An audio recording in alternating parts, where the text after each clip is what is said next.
Study IQ IAS, अब तैयारी हुई affordable. Lord Wellesley 1798 to 1805 and Lord Hastings 1813 to 1823। Welcome to study IQ। मेरा नाम है आदेश सिंह।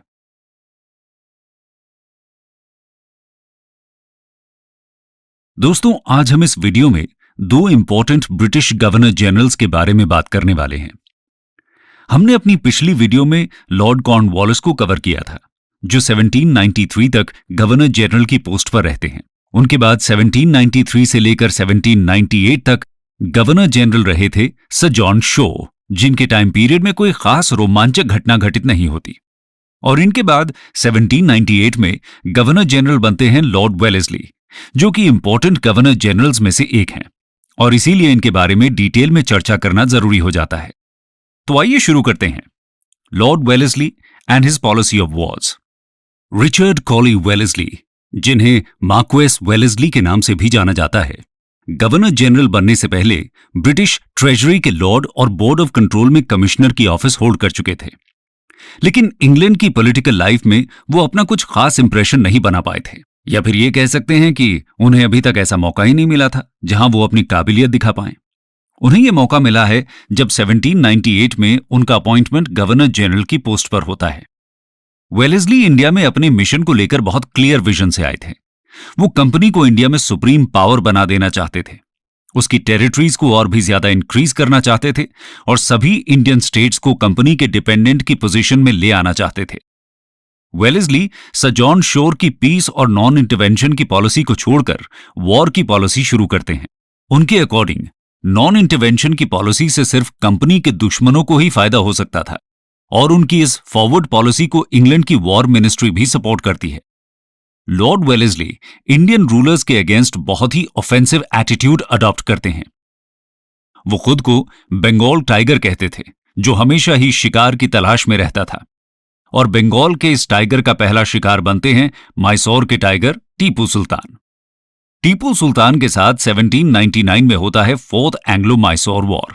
इस वॉर में टीपू सुल्तान मारे जाते हैं और मैसूर की आधी से ज्यादा टेरिटरी पर कंपनी का कब्जा हो जाता है। जो टेरिटरी बचती है उसको वोडियार डायनेस्टी के एक माइनर राजा को दे दिया जाता है, और उनके साथ सब्सिडियरी अलायंस की ट्रीटी साइन कर ली जाती है। मतलब इनडायरेक्टली पूरा मैसूर ही कंपनी के कंट्रोल में आ चुका था। मैसूर के बाद वेलेस्ली अपना अगला शिकार बनाते हैं मराठास को। उनके साथ 1803 से 1805 के बीच होता है second Anglo Maratha war. Second Anglo Maratha war के एंड होने पर कंपनी पेशवा के साथ साथ होलकर, सिंधिया और भोसले के साथ भी सब्सिडियरी अलायंस की ट्रीटीज साइन कर लेती है। इसके साथ ही मराठा एम्पायर की टेरिटरी का एक बड़ा हिस्सा भी कंपनी के कब्जे में आ जाता है। तो दोस्तों, ये थे लॉर्ड वेलेस्ली के टाइम पीरियड के दो इंपॉर्टेंट वॉर्स, जिनके थ्रू वो उस समय इंडिया की सबसे पावरफुल पावर्स कहे जाने वाले मैसूर और मराठा एम्पायर को डिस्ट्रॉय कर देते हैं। आइए अब जानते हैं लॉर्ड वेलेस्ली की सबसे इंपॉर्टेंट पॉलिसी, यानी कि सब्सिडियरी अलायंस सिस्टम के बारे में। Subsidiary alliance. दोस्तों, subsidiary alliance basically British East India Company और इंडियन स्टेट्स के बीच होने वाली एक ऐसी ट्रीटी थी जिसमें इंडियन किंगडम्स अपनी सॉवरेनिटी खो देते हैं।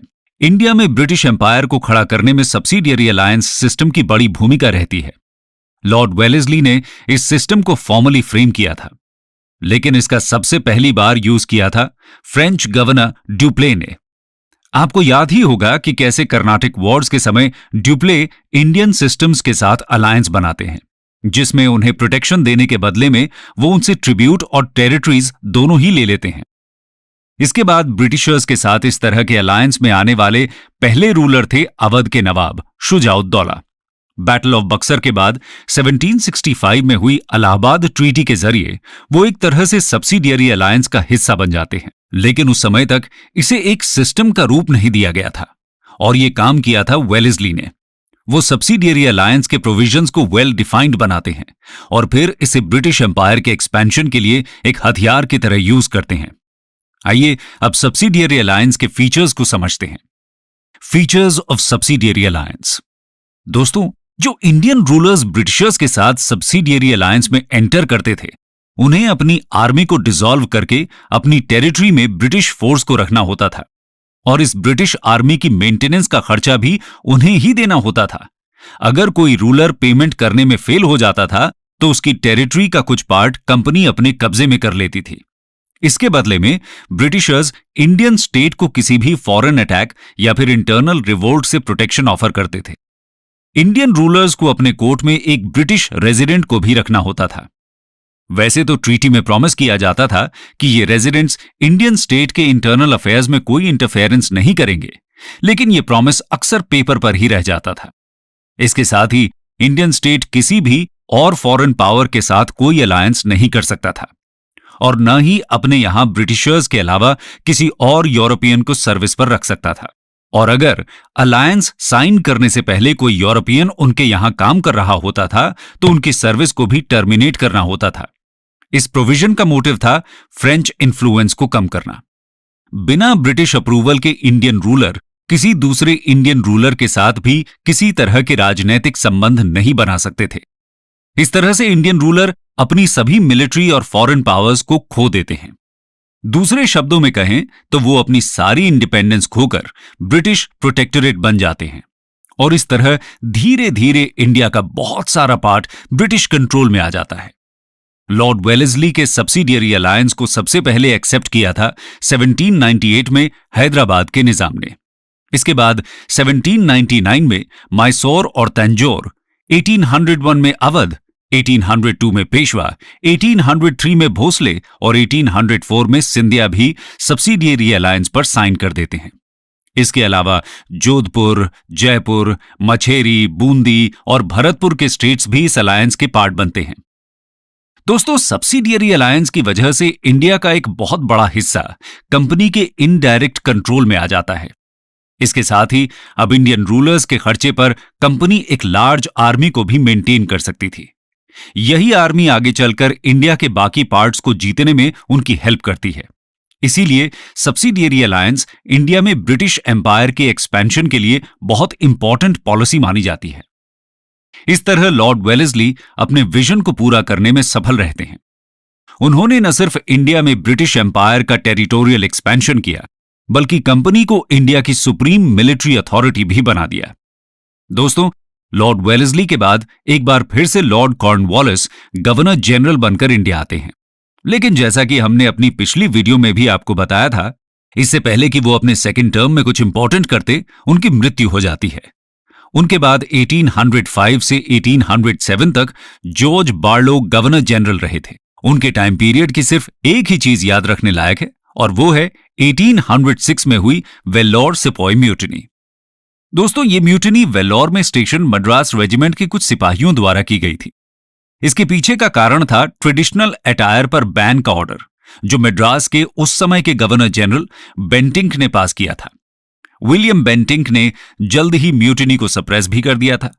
इसके बाद 1807 से लेकर 1813 तक Lord Minto one governor general की पोस्ट पर रहते हैं। उनका टाइम पीरियड भी हमारे लिए इंपॉर्टेंट नहीं है, इसलिए अब हम चलते हैं अगले गवर्नर जनरल लॉर्ड हेस्टिंग्स की तरफ।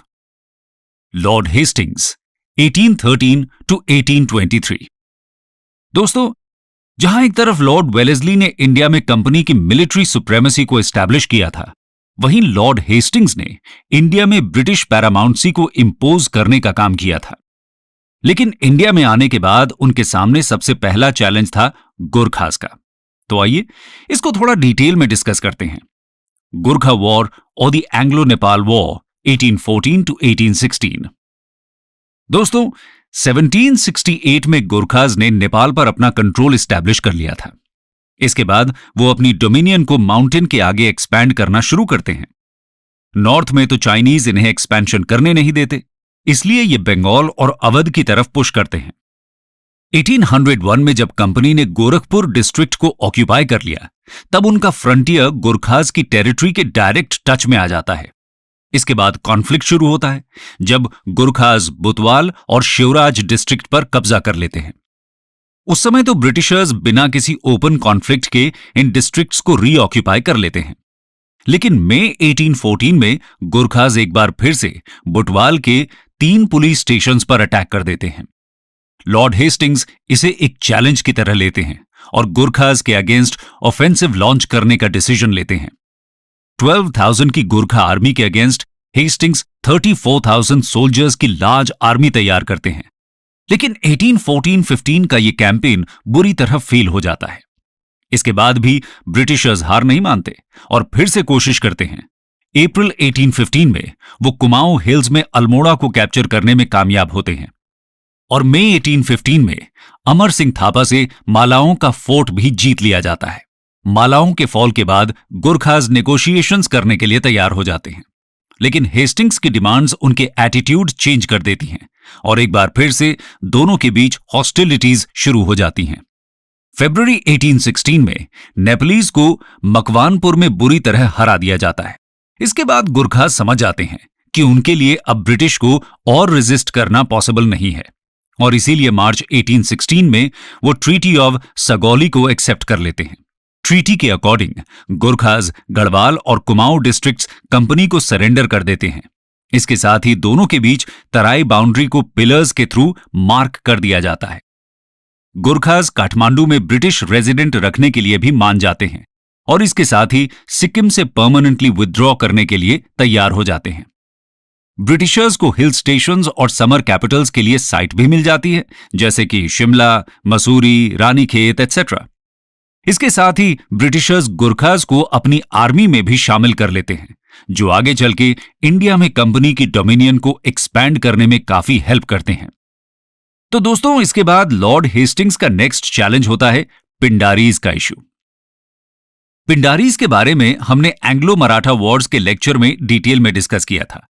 इसके अलावा मराठास के साथ 1816 से 1818 तक थर्ड एंग्लो मराठा वॉर भी लॉर्ड हेस्टिंग्स के पीरियड में ही हुआ था।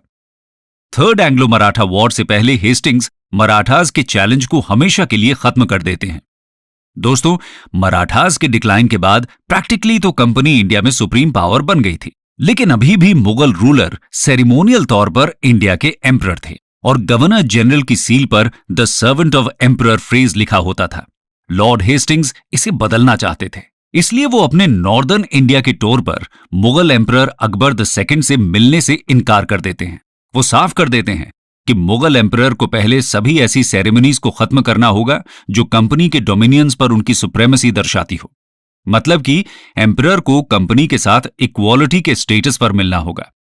हेस्टिंग्स के इस प्रोटेस्ट का डिजायर्ड इफेक्ट होता है और मुगल एम्परर अकबर II 1827 में हेस्टिंग्स के सक्सेसर लॉर्ड एमहर्स्ट से इक्वल फुटिंग पर मीटिंग करते हैं।